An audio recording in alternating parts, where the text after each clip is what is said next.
counted. It will be marked as absent. So all of you please note that. Yeah, myself Vikanak, and I took your first lecture, but subsequently because of my throat infection, I could not take two lectures, and my colleague, Professor Siriburi, he took. So now I'm back. Maybe my voice is also not 100% clear, but I hope that you are able to understand me. Any response? Are you Yes, able sir. to, my voice is clear to you? Yes, sir, it is clear. Okay, good. So, still, my throat is not 100%. Okay. Okay. So, if I remember, last class, at the end, I showed two figures. One was on proton therapy machine, and other one was how from nuclear science we could develop technology so fast. So my question is to all of you: do you find any difference between these two examples? Can any of you make some comment on these two examples? They are same, or they are equally good, or they are, one of them is right one, other one is wrong? Can any of you give your opinion, please? No, because we have to make this class a little more interactive. So it is good. You anytime you can interrupt and ask a question, or you can write your question in chat box. I'm just asking the first lecture. I showed you two pictures, two examples of science for the betterment of the society. So out of these two examples, do you find any difference between them, or you don't remember those two examples? Any of you should answer. Abhi now voice is open. No, nobody wants to answer. No, you have to answer. Otherwise, or you write in the chat box. Those who are in YouTube, we will make this class more interactive. It's not that no, I will be speaking and you will not be responding. That's not good, because we want to make this class such that if you have attended this class, you don't need to study anything extra. That's the philosophy. So that is only possible if you make the class more interactive. Therapy is better. Yeah, somebody has replied the proton therapy is better. But can you answer why that nuclear example is not good? You are right. I agree with you. Your answer. Saptarsi, I appreciate your answer. Also, I will also like to know why other one is not. That's very important.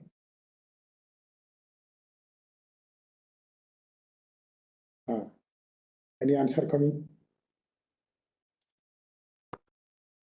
Proton therapy leads to saving lives. Answer.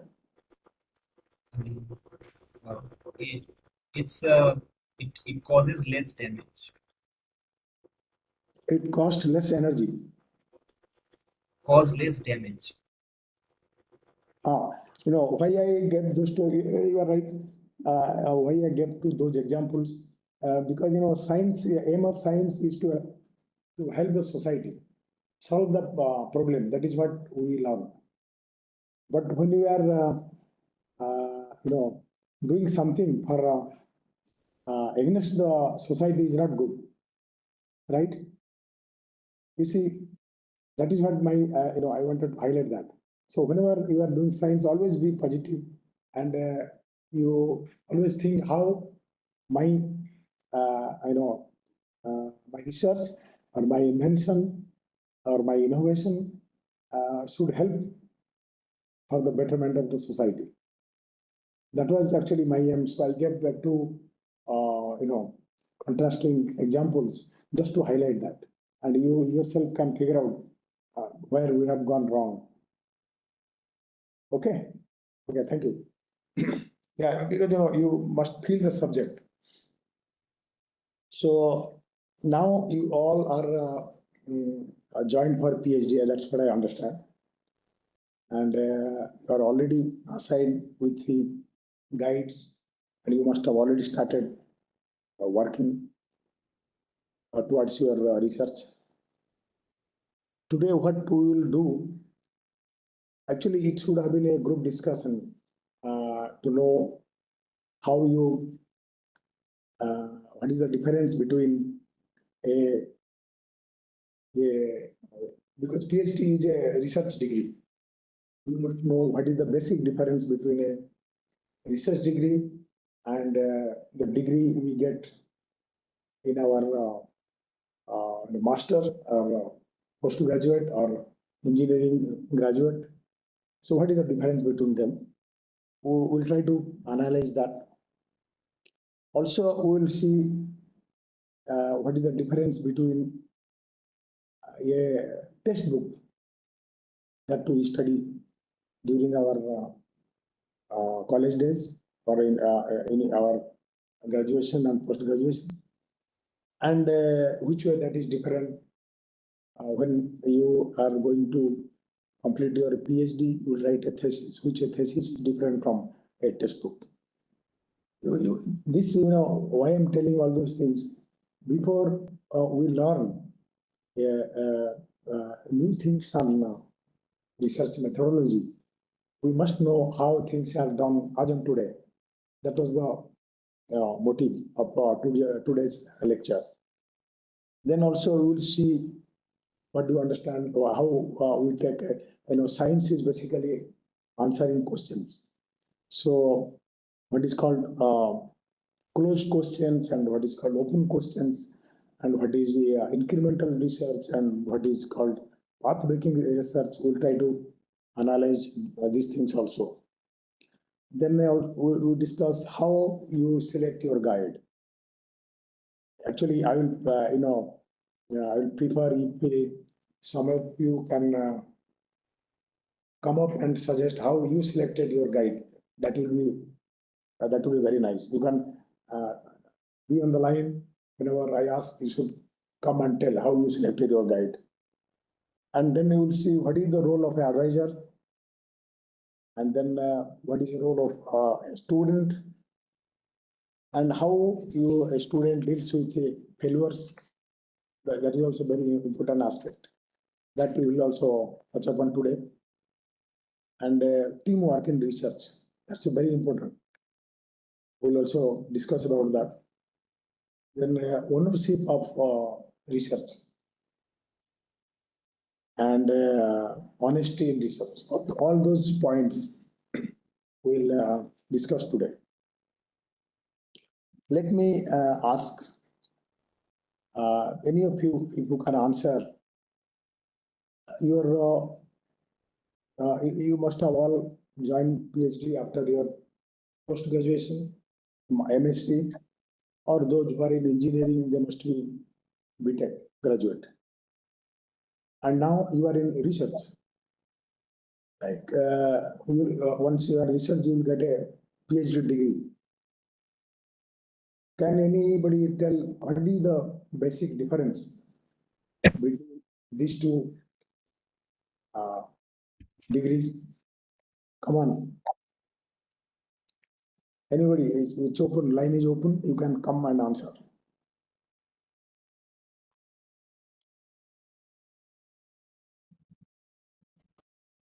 And you should answer, no, then only we'll make it more interactive. Why you people are not answering?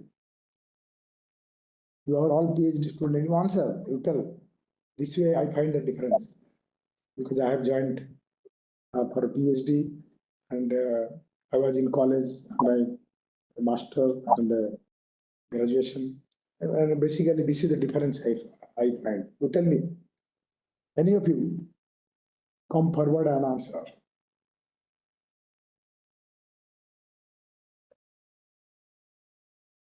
Yeah, we want to make this class more interactive for you. You know, it will be, it will help you. Nobody is interested to answer.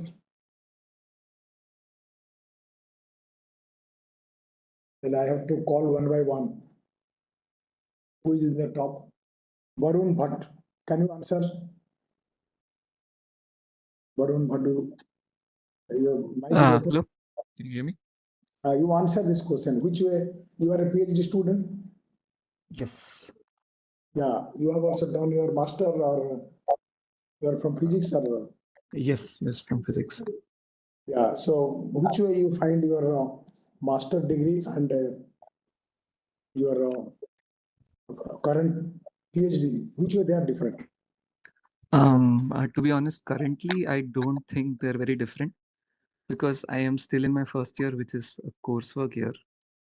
So far it's been similar to, like classes, just like MSc. Okay, good. So in that way, I've not selected a guide yet.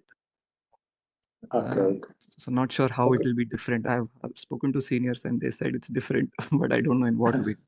Okay. Very good. Yeah, that we'll see which way it will be different. Okay, your answer I'm keeping hold, and then somebody's answer. Master or BSc 2 is about mastering or learning current state of art subject matter. PhD about applying the learned knowledge to any problem of interest and discipline. Sorry, I cannot use my mic. Okay. So at least I appreciate that you have answered something. We'll see one by one. What is the difference? One difference it comes for us. When you are in your master, you have a syllabus, and your questions in the exam will come from that syllabus only, and all in the class can give the same answer and get good marks, right? But when it comes to PhD, research degree, it is different. There is nothing like syllabus. But okay, I agree. You told me that you are undergoing course. So again, we are going through a syllabus there. But when you really do your PhD work, there is no syllabus. It is open-ended. You have to write your own syllabus. What you should do, what research you will do, what question you will answer, something like that. Then nothing called the syllabus. That's the one important difference. Then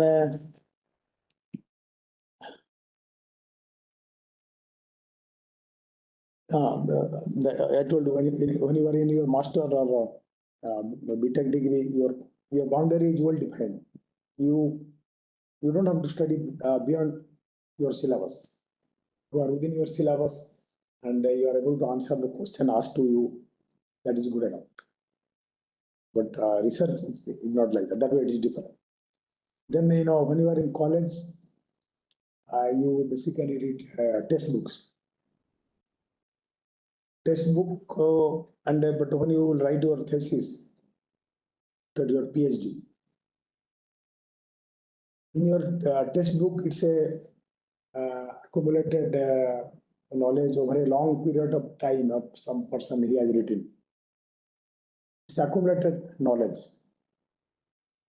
But in a research, just by accumulating knowledge is not your research. You have to add new knowledge to the existing knowledge. That is what we learned. Research means that. So when you are doing research, it's different.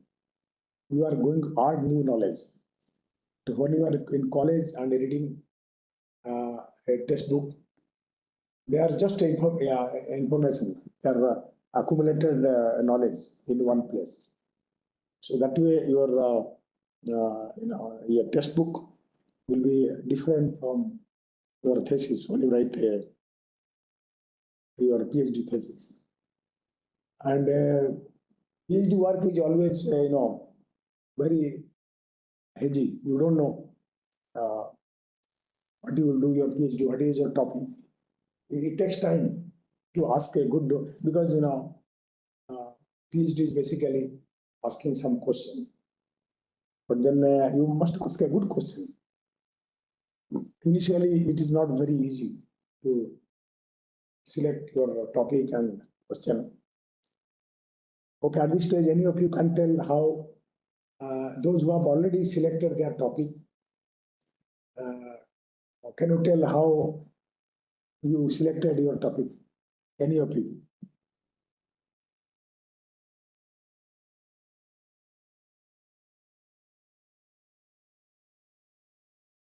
Any of you can tell those who have already selected their PhD topic, how you reached to your PhD topic? Anybody? To answer something, it's good. A different opinion will be nice. So if you are not answering, then I will ask Abhijit Misra. Next person on the screen, Abhijit Misra. Yeah. Am I audible? Yes, yes. So actually, at this point of time, I am in my coursework and I have not yet selected my Oh, you are not yet means selected. topic. Okay. So how you are planning to select whenever you select? So actually, I am interested in quite a few topics, and since in my coursework, I'm exploring other fields as well. Mm-hmm. So I am means while I was in my MSc, I was interested in computation. Okay. So I wanted to look something around computation. Then I got interested in astrophysics as well. So Okay. so I started looking for topics around that, and as well as in condensed matter computation as well.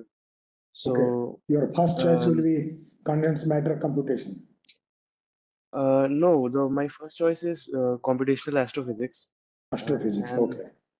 and since I like computation, I'm also looking for like in condensed matter. Okay. How you like? Why you like astrophysics? The main reason for liking astrophysics is that you get to means first of all, like there are a lot of sources from which you can accumulate data, and you can simultaneously means cross check your theories with the data that you are getting. Mm-hmm. So that is a way to move ahead, like you don't move in the darkness. And the second thing is like means everybody is interested in stars and celestial bodies and all those stuff. So that is also a point. So means okay, that is exciting you. Okay, very good. Yeah, that is how we select a topic. Sometimes maybe in your MSc class, some professor must have taught you something, some subject which you liked and you understood better. So that will also sometimes inspire you. Or some recent news, suppose Chandrayaan, other things you are also on the news. That also sometimes inspire. Like you ask some young boy, what you want to do when you grow up. They will say, okay, I will work in ISO, something like that. It's good. That is how your liking for a subject comes about. Yeah, I appreciate your answer. Okay, there are a few answers also here.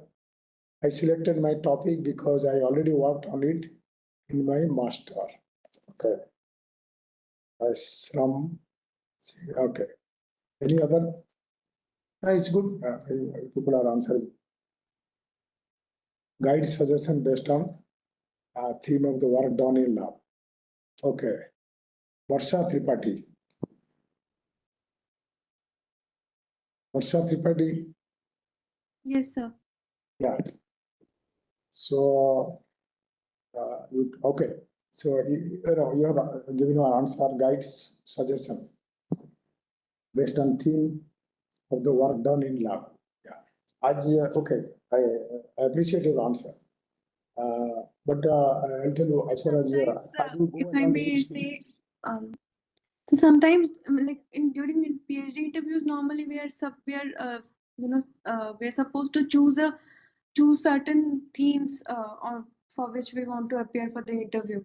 So as we like when it comes to choosing guide, it's mostly in accordance to the theme we generally want to work in, and then a couple of topics that were suggested, and then we pick what feels best for us. Okay, good. So only I have a small suggestion for you. It's good. The topic has been suggested by your guide, but your research question you must design, because research sir. is something. It is your personal creativity. So as far as research methodology is concerned, they always suggest that research topic and your research question should be devised by the researcher. Okay, I hope that you'll able to think and generate a good research question. Okay, one more is that I have selected the topic as per my plant problem. Okay, very good. Trying to solve the problem. Okay, I'm working on separation science. This is another way of Kanak Patra. His answer is that I have selected the topic as per my plant problem. Research is basically solving a problem. So he has found a problem somewhere and he's trying to solve that problem. So he's doing research. Okay, good. What is your problem, Kanak Patra? Can you answer? If you share with everybody, it will be nice. He's in YouTube, no? He cannot. Go back, sir. Kanak Patra, if you can share your plant problem, it will be nice. It will be good for everybody.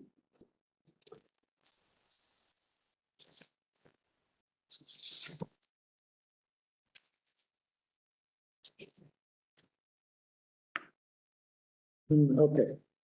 Maybe you are not able to communicate. So can you get me the screen? Okay. A Simachal Dora.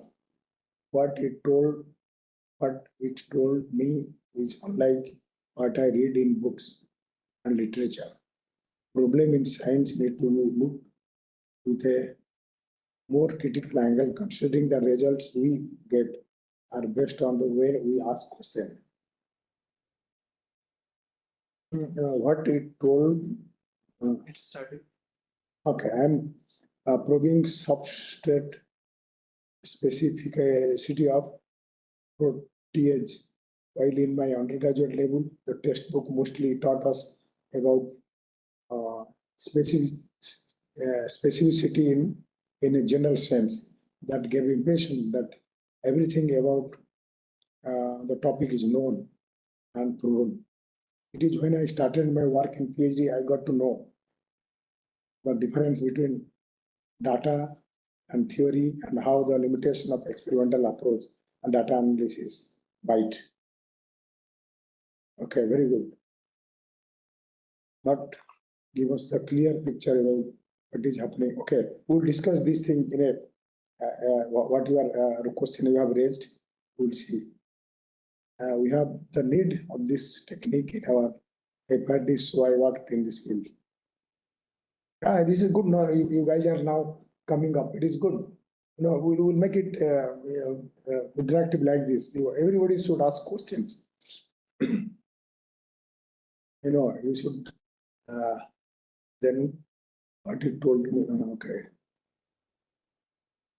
We have the need of the, okay. Topic is, any more? Yeah, it is nice that some of you, like, Himachal Dora, he's writing that he read about this topic in his textbook. But then he's realizing that when he is coming to do research, things are, research is basically your, textbook, what you have read, that is accumulated knowledge so far. But when you are doing your own research, you have to explore something which is not known yet. You are going to discover new knowledge. So that is what is research. It is good that now you find research is different from what you have studied in textbook. That is what is basically research all about. So it's good that you are realizing that. Okay.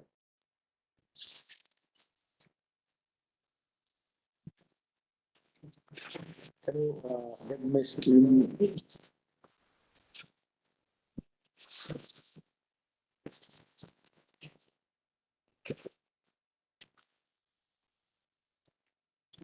So far, we discussed two things.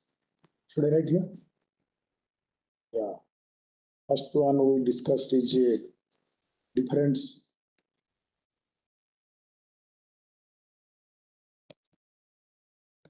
between search and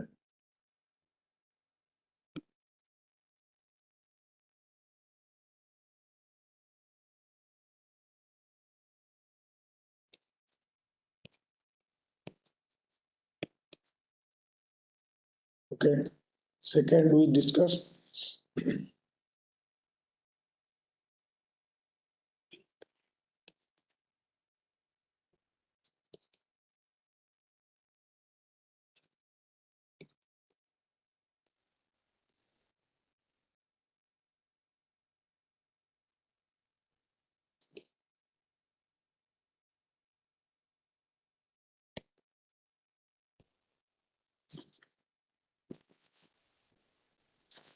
now in third one. Now we'll discuss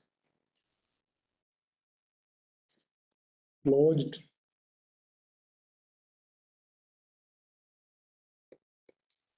questions in science.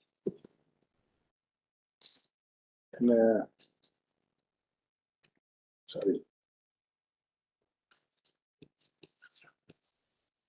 And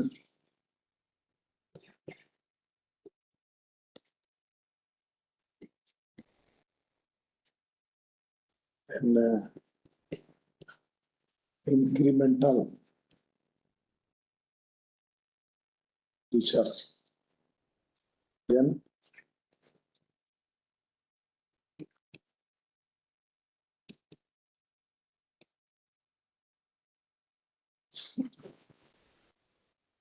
no, now we will address these four questions.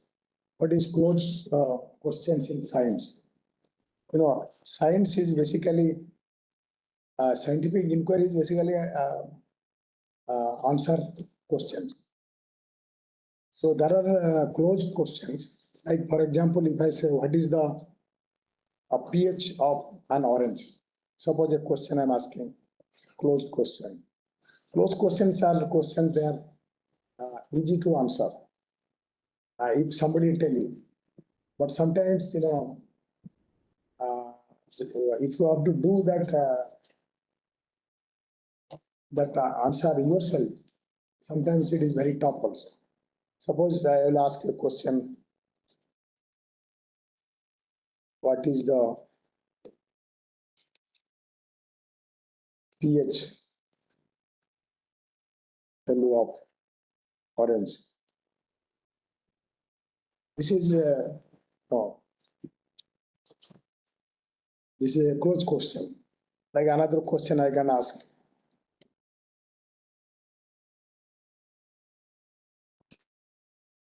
How large are the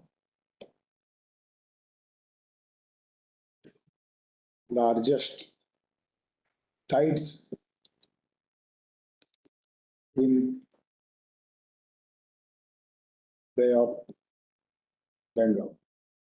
So if this type of question I ask, if somebody knows and he tells you, then it's a very simple.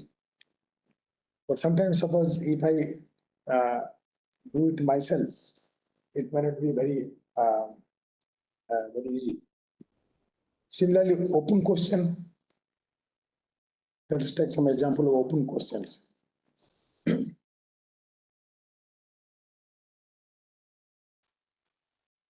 Open questions have sometimes multiple answers and requires much more thought and interpretation.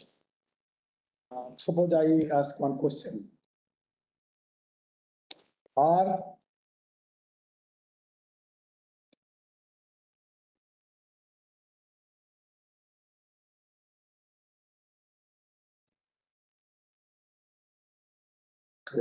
the fundamental strands of physics changing over time? Suppose this question. Go to the second page. Suppose another open question, if I ask, how much will the mean sea level change over next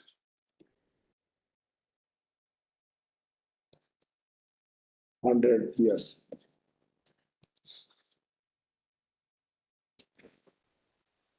So you see, suppose let us take this example of this open question. How much will the mean sea level change over the next 100 years? Sometimes, to answer this question, you have to do the measurement now. No, you have to do the measurement, multiple times to say something what will happen in the next 100 years.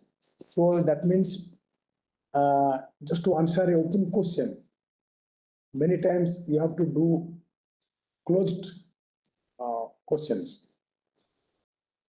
If you have doing, suppose exactly I answer this, then I must have a data of over a period of time. What is the mean sea level remaining? Suppose 20 or 30 or something. Each measurement may not be a very difficult one, or they are standard measurement.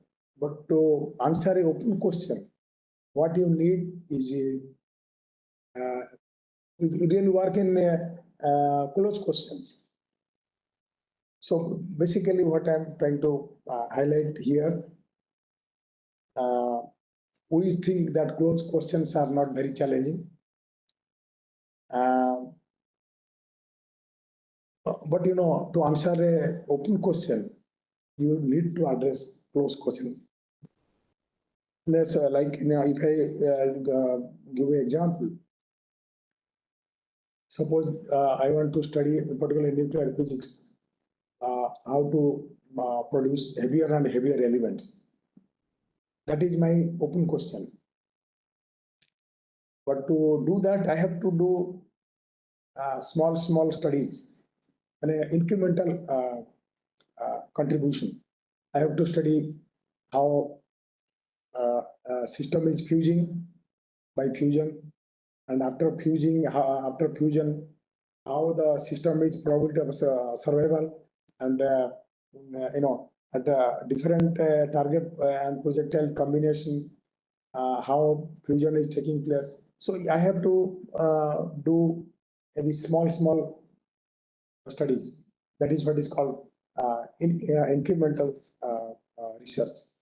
So, but though my main goal will be a bigger one to answer a open question.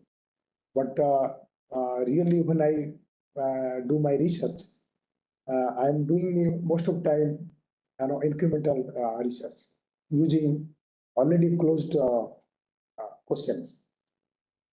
So that is what I want to emphasize that when you are selecting a topic, when you are doing a research field, you must have an open, big, open question in your mind.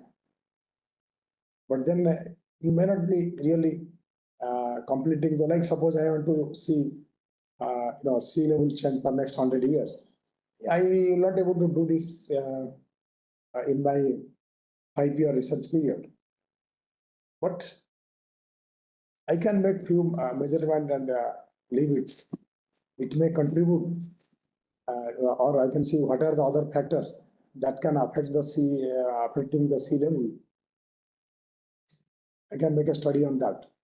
So I may only contribute incrementally to the bigger question. So that's what no, I want to make a point.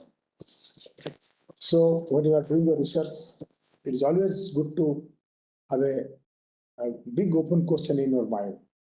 But but you may finally do a incremental research. It's always good to do a path-making research, but it has to be done in step by step. When you, as you go on understanding the subject more and more about a particular question, then your incremental research can be a path breaking also. But you should start small way.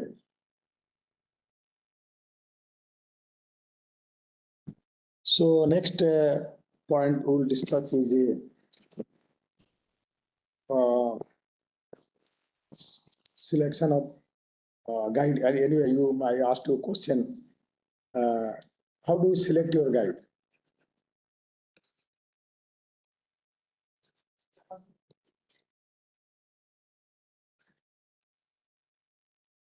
Your research also it will discuss how you have to do big question in mind, but then when you do research, you do incremental to answer that the bigger question. So next is how do you select your guide? Anybody would like to comment on this? How they have selected their guide?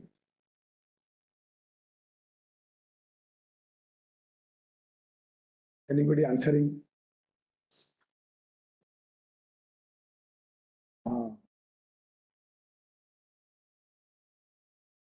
Can you go to the screen?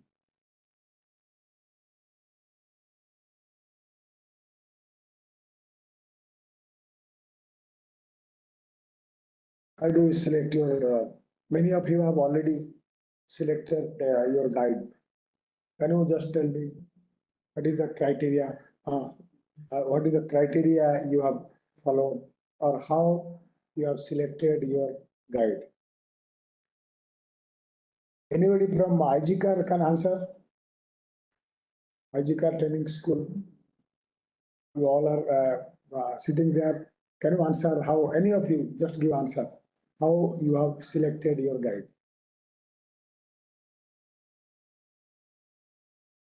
IGCAR.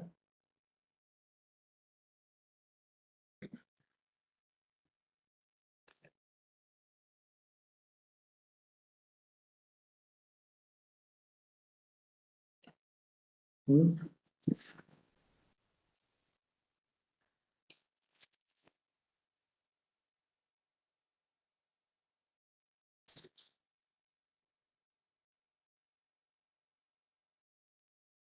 For example, IGCAR, can you tell how any of you just answer how you have selected your guide?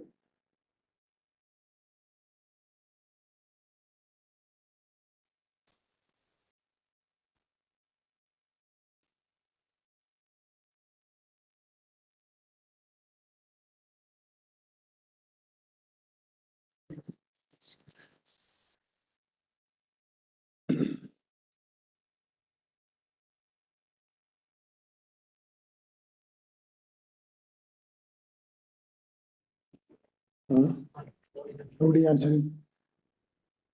Hello. Sound. Like sound, it's not true. We are using all background noise. It should be connected to BC. Now we can hear you. Hello. The sound is very low.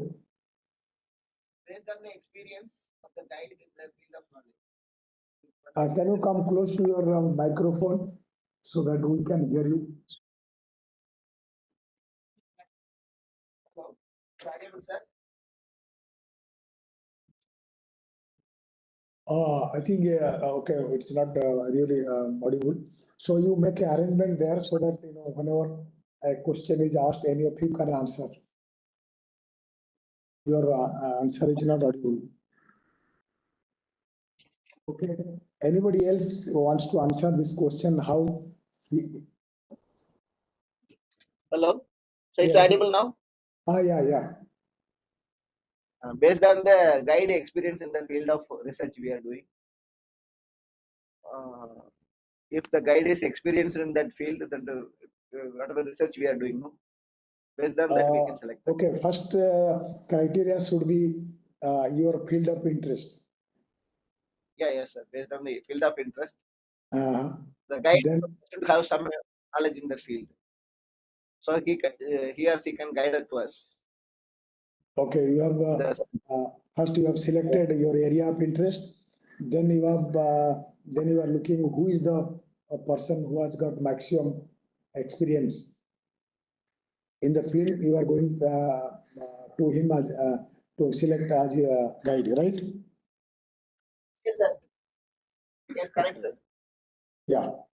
So, okay, there are many ways one can select the guide, but when you are selecting guide, certain things you have to keep in mind always. Because in a college, even if one class teacher is not good, it is okay. You can discuss with your friend and then get what he taught. But research is something different. You have to spend maximum number of time, some 5 years, with a single person. So you must have a good, mental compatibility with the person you are selecting as a guide, right? Yes, sir.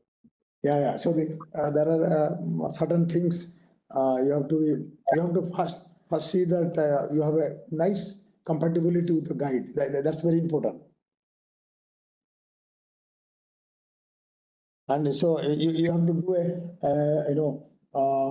only one criteria. Suppose who is maximum experience. Okay, that is good. That's one way. Other than that, also you have to see the mental compatibility. Okay, good, very nice. So I appreciate your answer. And can you go, then next we'll see what is the role of an advisor. What do you expect from an advisor?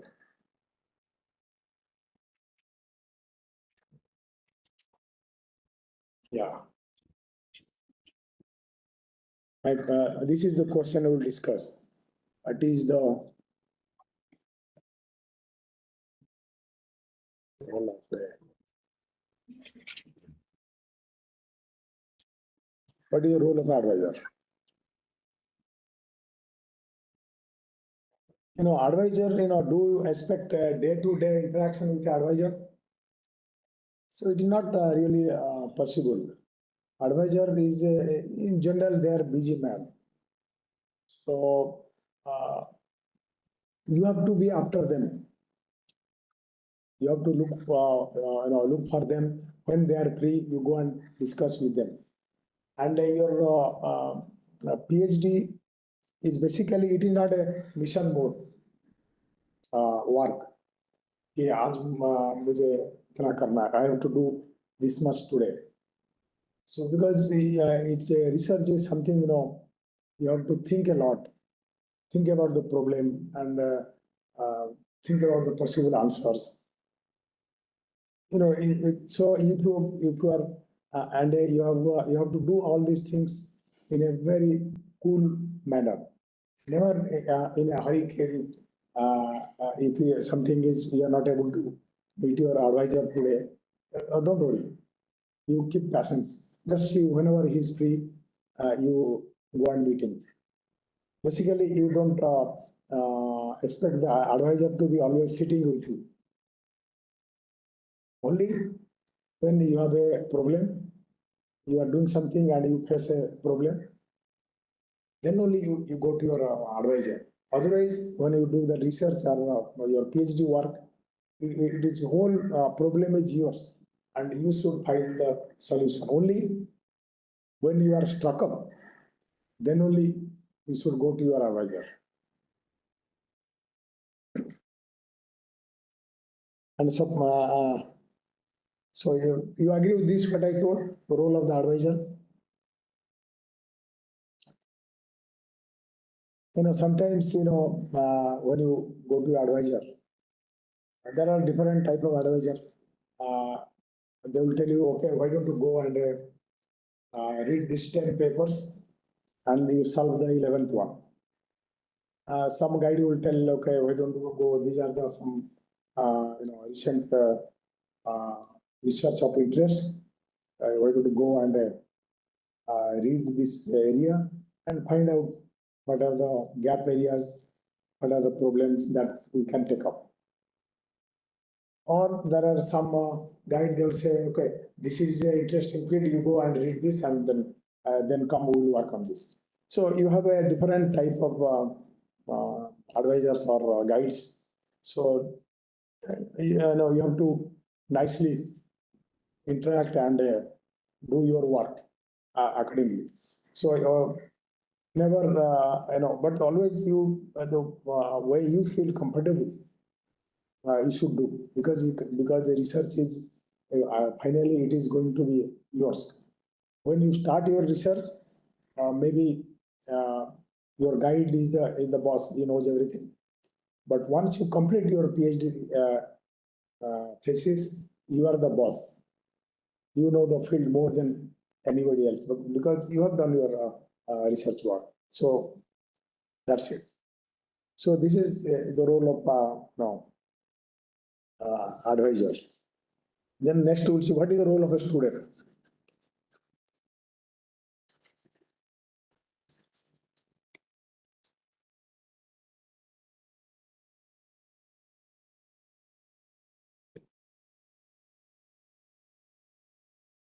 One thing is that a student has to be, during your PhD work, you have to be very,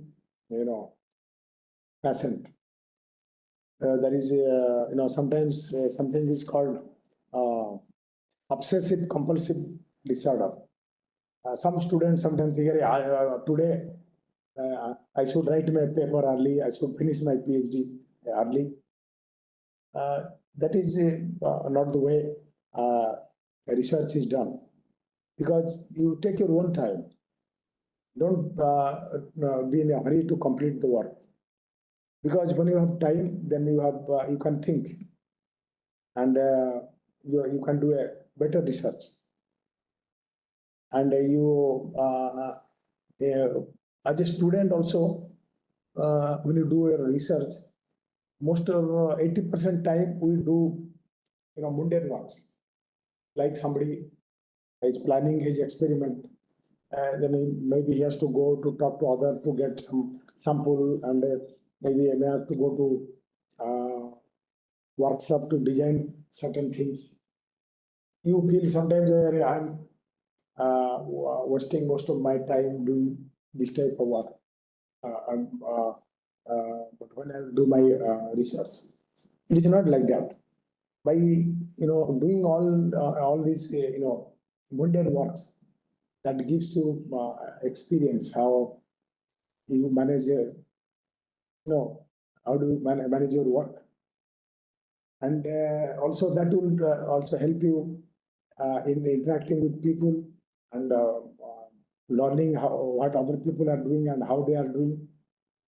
All those things will add to your experience. It is true that when you do research, most of time, 80% time you spend uh, this type of mundane works. But real research you will be doing 20% of time. But that is the how research is done. You cannot say, I don't want to do that. I don't want to go to WhatsApp to get this machine for my experiment. You have to do everything. Okay. So that is what is the role of the student. You have to keep cool and don't be obsessed that I have to finish my thing, write my paper, my PhD first. Then it is not going to help you to do a good thing. And you have to do mundane jobs when your guide or advisor is asking you to do, because research is basically 80% mundane work and 20% real research work. And next point we'll discuss is dealing with you see, whenever you read a paper, research paper, they are written in a very structured way. Introduction, motivation, experimental detail, analysis, summary, conclusion. But if you see when you do the research, it is not that systematic. When you do research, you face a lot of problem, and you do it in a very haphazard way. It is done. But when you write the paper, it is very systematic. So just by reading paper, the way systematically it is written, don't think all your research work is also done that systematically. Yeah, just keep in mind that. And the next thing we'll do is dealing with failure.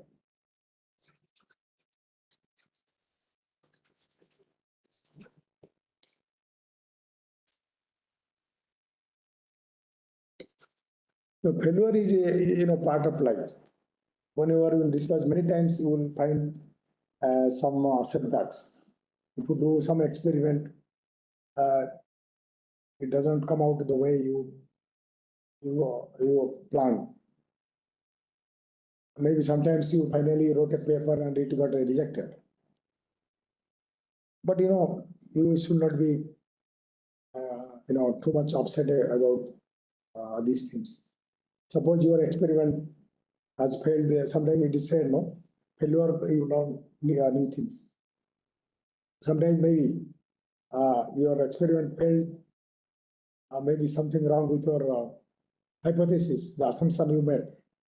Many times what happens when you do experiment, you get some result which is different from what you expected.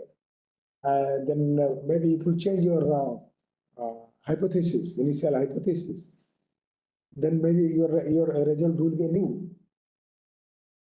So whenever there is a failure, you always go and talk to your guide, talk to your peers, your friends, your group members, and take their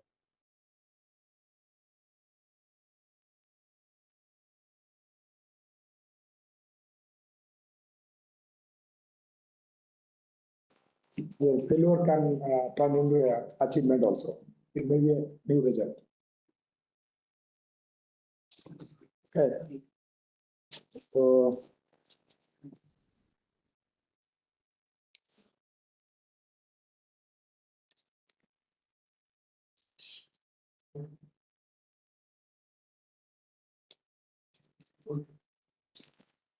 okay.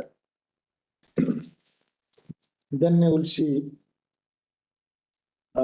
when you have done your work, how do you know that your work, your results are right and significant? How do you know?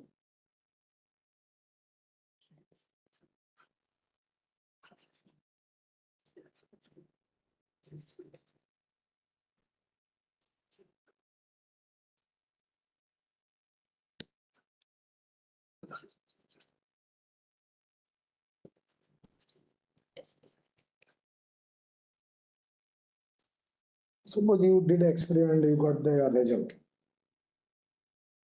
How do you know your result is something new and it's significant? The best way to, research is not a democratic process. If a big man in the field says, "Oh, this is a good result," then it is not. Other 6, 7 of your friends say, "Okay, this is a significant result." That doesn't mean it is in science. It is not significant. What you have to do, you have to put your result to your peers. You put that in a good journal and share with your give seminars and interact with your friends, and then tell this is my result. And then if we and their suggestion or their criticism also you include. If then after that, if you find is appreciated, then it is a then you say that your result is significant. Otherwise, just if you have, it is not a democratic process. That's the thing. You have to send your result to your peers, like good journals like APS or Elsevier. Then you see if it is published, then your result is good. Okay, then last few point I will quickly tell, then we will stop. Another important aspect is teamwork. Research is always teamwork.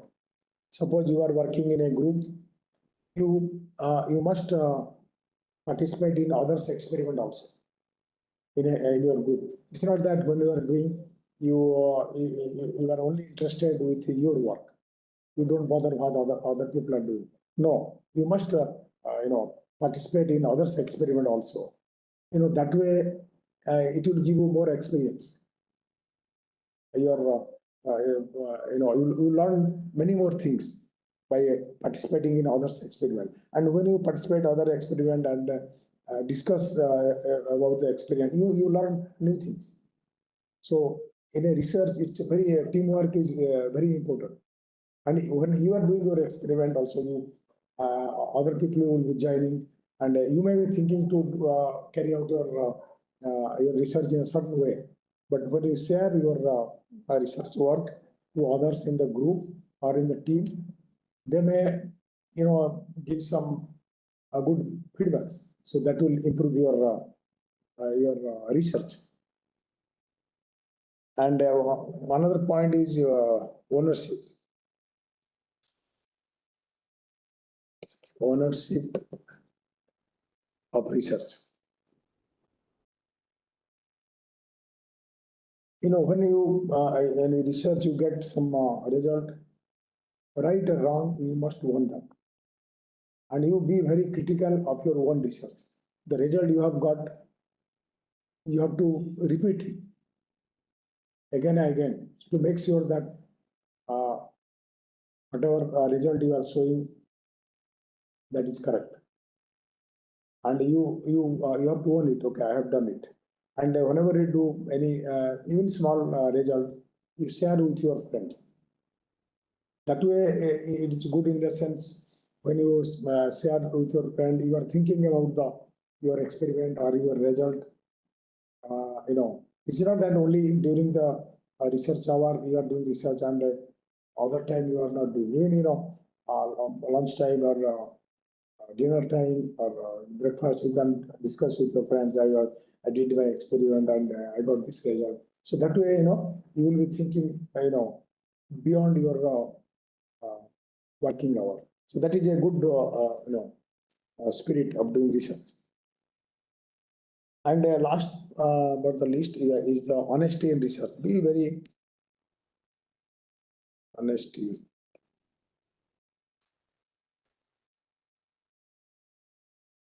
Don't be embarrassed by mistakes. Suppose you did some experiment, when you repeat, it didn't come. So then you have to find out maybe there is some mistake.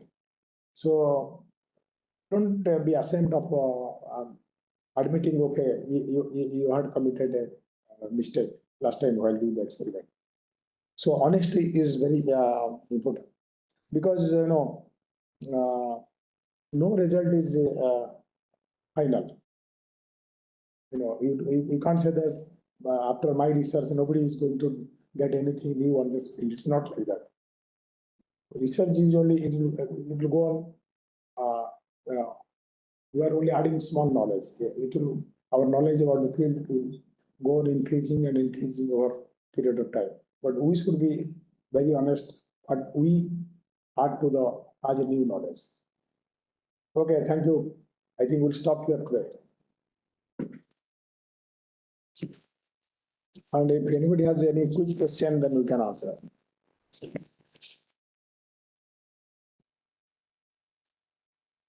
So how is the attendance today? So once more, attend the class from the beginning. It is not good if you come after half an hour. For the sake of marking attendance, don't come. It's not good. Because we are here to learn something. So make sure that we'll, after 10 minutes, your attendance will not be considered.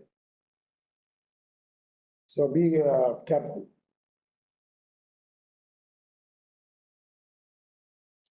Okay, thank you all. See you next time. ठीक है ना? तो कुछ question नहीं पूछा ना?